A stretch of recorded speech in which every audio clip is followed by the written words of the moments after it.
Hello guys, welcome to एवदन फोटेक। तो गाइस आज हम बात करने वाले हैं यहाँ पे ड्राई आइस के बारे में कि ड्राई आइस क्या होती है, इसको इतना लोग कॉमनली क्यों लेते हैं। ये इस टाइम पर काफ़ी ज़्यादा नाम सुनाई दे रहा है जब से हमारे कंप्यूटर का वर्क ज़्यादा हो गया है। अगर हम बात करते हैं यहाँ पर कि ड्राई आइस की डेफिनेशन के बारे में, तो डेफिनेशन यहाँ पे सिंपल सी यही है कि जब भी हमारी जो आइस होती है, उस आइस में जो हमारे आंसू की प्रोडक्शन होती है, मतलब जो टीयर की फॉर्मेशन होती है, वो जब भी उसका जो प्रोडक्शन जो होता है वो कम हो जाता है। आइस में टीयर बनने की जो प्रोडक्शन होती है वो कम हो जाती है और उसकी वजह से हमारी आइस में जो सूखापन आ जाता है उसको हम ड्राई आइस कहते हैं। इससे ज़्यादा सिंपल वर्ड नहीं मिलेगा मुझे ठीक है। तो ये होती है हमारी ड्राई आइस की डेफिनेशन कि हमारी जो आइस में जो टीयर की फॉर्मेशन होती है वो फॉर्मेशन जो है हमारे आइस को ज़्यादा ब्लिंक ना करने से वो फॉर्मेशन कम हो जाती है। इसी वजह से हमारी आइस जो होती है वो ड्राई हो जाती है। अगर हम बात करते हैं यहाँ पर कि ये किन किन वजह से होती है, तो यहाँ पे सिंपल से सबसे पहला वर्ड जो निकल के आता है वो तो यही है, फ़ोन और कंप्यूटर। सबसे ज़्यादा इसी वजह से ड्राई आइस की कंडीशन ज़्यादा बढ़ रही है इस टाइम पे, क्योंकि नॉर्मली हर बंदा मोस्टली यहाँ पर 5 से 6 घंटा नॉर्मली फ़ोन यूज़ करता ही करता है। और जिनका कंप्यूटर वर्क रहता है तो वो उनके साथ 8 घंटे 9 घंटे कंप्यूटर वर्क रहता है, उसके बाद फिर फ़ोन रहता है, मतलब ऐसे 10 से 12 घंटे हो जाते हैं कई बार उनको भी। इस टाइम पे नॉर्मली सबका काम फ़ोन से कंप्यूटर से ही हो रहा है, इसलिए यहाँ पर ड्राई आइस की जो प्रॉब्लम है सबसे ज़्यादा बढ़ती चली जा रही है।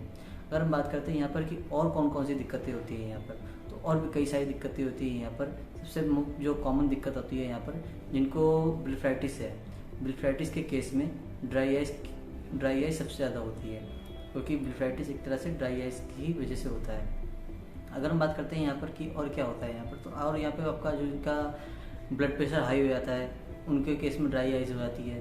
और जो लोग यहाँ पर बाइक चलाते हैं विदाउट स्पेक्स के, विदाउट हेलमेट के, वो उनके केस में ड्राई आइज ज़्यादा हो जाती है। जो लोग हमेशा एसी के सामने ही बैठे रहते हैं, ड्राई आइज की प्रॉब्लम ज़्यादा हो जाती है। और जो लोग एरोप्लेन में ज़्यादा ट्रैवल करते हैं उस केस में भी ड्राई आइज की प्रॉब्लम ज़्यादा हो जाती है। अगर हम बात करते हैं यहाँ मेडिसिन के बारे में कि किन किन मेडिसिन की वजह से होती है ये, तो सबसे पहली मेडिसिन यहाँ पे जाती है आपकी जो हार्ट की मेडिसिन होती है। अगर आप उसको लेते हैं तो उस केस में भी ड्राई आइज की प्रॉब्लम हो जाती है कई बार। हम बात करते हैं यहाँ पर कि एलर्जी की मेडिसिन जो होती है उससे भी दिक्कत आती है। यहाँ पर आपको एलर्जी की जो होती है, कोल्ड की जो होती है, इन मेडिसिन से भी ड्राई आइज के चांसेस ज़्यादा बढ़ जाते हैं। स्लीपिंग पिल्स होती है, जो लोग नींद की गोलियाँ लेते हैं उससे भी दिक्कत आती है यहाँ पर। और तो और यहाँ पर आपकी जो भी ऑटोइम्यून जो डिजीज़ होती है उसकी वजह से भी दिक्कत आती है यहाँ पर। हार्मोनल चेंजेस की वजह से भी दिक्कत आती है यहाँ पर। जिन लोगों ने अपनी आइज़ में लेजिक करवाया है उसको भी दिक्कत आती है यहाँ पर। और भी बहुत सारी चीज़ें होती है यहाँ पर। जो लोग आपका डिजिटल डिवाइस जितने ज़्यादा यूज़ करते हैं उसकी वजह से दिक्कत आती है यहाँ पर आपकी। जो लोग यहाँ पर केमिकल में ज़्यादा काम करते हैं उनको दिक्कत आती है। जो लोग कॉन्टैक्ट लेंस यूज़ करते हैं उनको भी दिक्कत आती है। जो लोग स्मोक नहीं करते हैं, किसी ऐसे इंसान के साथ रहते हैं जो स्मोक ज़्यादा करता है, तो उस केस में भी उनको दिक्कत आ जाती है, क्योंकि वो जो उसका धुआं निकलता है आपका सिगरेट का या बीड़ी का, जो भी आपकी स्मोकिंग वाली चीज़ है, तो उसकी वजह से जो उसका धुआं निकलता है, उस धुआं उनकी आँख में जाता है, उसकी वजह से भी ड्राइनेस के चांसेस बहुत ज़्यादा बढ़ जाते हैं यहाँ पर। अगर हम बात करते हैं कि यहाँ पर हमें नॉर्मली ब्लिंक कितना करना चाहिए ताकि हमारी आइज़ में ड्राइनेस ना हो, तो नॉर्मली जो आपका यहाँ पे आता है, हमारा जो रेट आता है वो 20 से 25 बार हमें 1 मिनट के अंदर ब्लिंक करना चाहिए।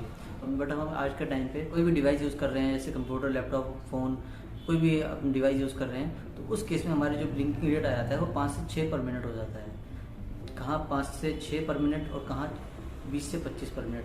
तो इसी वजह से हमारी आइज़ में जो ड्राइनेस के चांसेस बहुत ज़्यादा बढ़ जाते हैं। और यहाँ पर एक दिक्कत और आती है, कई लोग ऐसे होते हैं जो रात को जब सो जाते हैं तो तब भी उनकी आइज़ जो है ओपन रहती है, उस केस में भी उनको ड्राइनेस के चांसेस बहुत ज़्यादा बढ़ जाते हैं।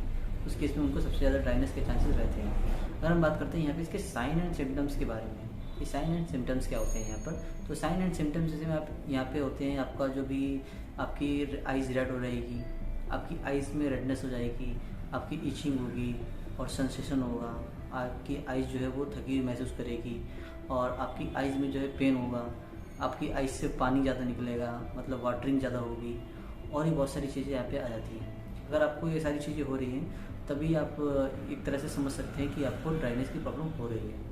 अगर हम बात करते हैं यहाँ पर कि इसका ट्रीटमेंट क्या है, ट्रीटमेंट यहाँ पे सिंपल सा होता है कि आप जो है, जैसे मैंने आपको लास्ट टाइम एक वीडियो में बताया था ब्लीफराइटिस वाली वीडियो में, कि उसमें आप जो है आप कपड़ा लीजिए, गर्म करिए तवे पे, और उसको फिर अपनी उस दोनों आइस में लगा लीजिए ताकि आपकी जो है ड्राइनेस जो है वो ख़त्म हो जाए। और यहाँ पर आप जो है लुब्रिकेंट आई ड्रॉप यूज़ कर सकते हैं, लुब्रिकेंट ऑइंटमेंट यूज़ कर सकते हैं, और ओमेगा 3 फैटी एसिड वाली जो टैबलेट होती हैं, जो विटामिन की टैबलेट होती हैं, उस तरह की टैबलेट भी यूज़ कर सकते हैं ताकि आपकी आइज़ में ड्राइनेस ना हो। अगर आप किसी भी तरीके का लुब्रिकेंट ऑइंटमेंट यूज़ करते हैं तो उसको जब भी आप बेड टाइम भी होगा आपका, जब भी आप सोने जाएंगे तभी उसको आइज़ में डालिएगा, उसके बाद फिर उससे पहले मत डालिएगा, क्योंकि फिर आपकी जो आइज़ होती है वो बंद हो जाती है, फिर आपको दिक्कत होती है अगर आप फिर कोई काम करना चाहते हैं तो। हम बात करते हैं यहाँ पर कि और आपको क्या करना चाहिए। तो और आपको यहाँ पर सिंपल सी बात है कि इस टाइम पे गर्मी बहुत हो रही है, धूप ज़्यादा निकली हुई है, तो अगर आप बाइक चला रहे हैं या ऐसे कहीं पैदल भी जा रहे हैं तो इस टाइम पे धूप इतनी ज़्यादा है कि आपकी आइज़ में, पूरी आपकी आइज़ में धूप चुभेगी एक तरह से। तो उस टाइम पर आप किसी भी तरीके का सनग्लास यूज़ कर सकते हैं, किसी भी तरीके का यूवी रे सनग्लास यूज़ कर सकते हैं, वो आपकी आइज़ के लिए काफ़ी अच्छा रहता है। तो हम बात करते हैं यहाँ पे ड्राइनेस की एग्जामिनेशन के बारे में। ड्राइनेस की एग्जामिनेशन के लिए आपको सबसे पहले आपको यहाँ पर विजुअल एक्टिविटी चेक करनी पड़ेगी, उसके बाद आपको स्लिट लैम्प से जो है पूरा एग्जामिनेशन करना पड़ेगा आइज़ का। फिर उसके बाद यहाँ पे आपको जो है आपको स्टेनिंग करनी पड़ेगी कॉर्निया और टीयर फिल्म की, आपकी जो भी टीयर फिल्म होती है आपकी और जो आपकी कॉर्निया है, इन दोनों चीज़ का आपको स्टेनिंग करनी पड़ेगी। स्टेनिंग में आपको क्या करना पड़ेगा, स्टेनिंग में आपको यहाँ पर मेज़र करना पड़ेगा कि आपका टीयर फिल्म जो है उसका ब्रेकअप टाइम क्या है। उसके बाद आपको यहाँ पे ये मेज़र करना पड़ेगा कि टीयर का प्रोडक्शन टाइम क्या है। तो उसके बाद आपको यहाँ पे ये भी मेज़र करना पड़ेगा कि कॉन्सेंट्रेशन ऑफ टीयर क्या है। ये सारी चीज़ें आपको मेज़र करनी पड़ेगी।